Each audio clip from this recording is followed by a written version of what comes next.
Liam. Hello po again guys sa aking channel po. Ayan, medyo makati po yung lalamunan natin. Kaya yung boses natin ay parang nanginginig.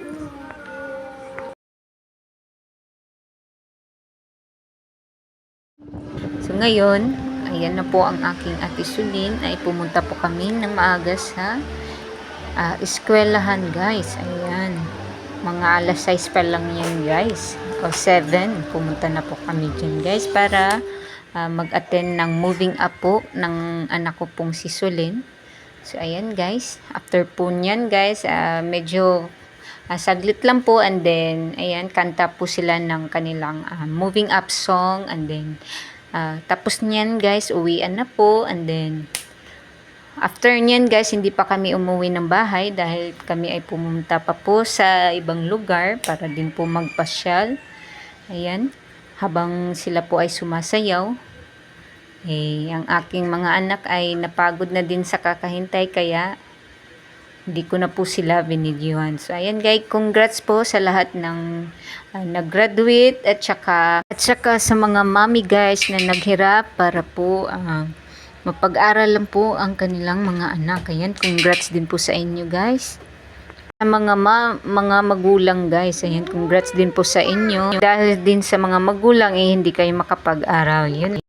The next day. Dahil po ay bakasyon na po, ayan, free na po kaming gumala guys.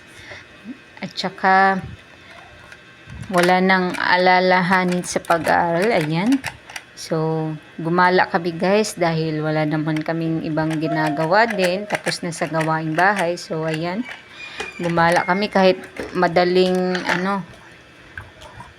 araw. Charot. Kahit tanghaling tapat guys. Ayan. So, ayan. Libre lang din po iyan. So, napakaganda at napakainit guys. Ayan. Kahit mainit hala, okay lang po. Basta makagala. Ayan yung yung kapatid ko at saka anak ko po guys. Punta kami dun banda para po makita yung ibang view guys.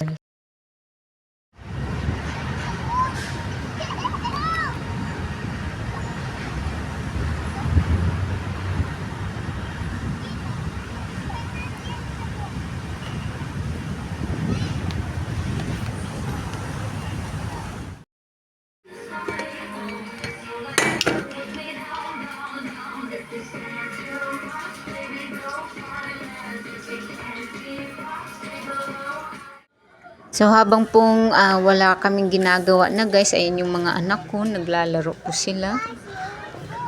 Kasi ngayon ay hapon na po, kaya nag-aantay na lang din po kaming gumabi. So yun lang po, thank you for watching our many vlogs. Thank you for subscribing.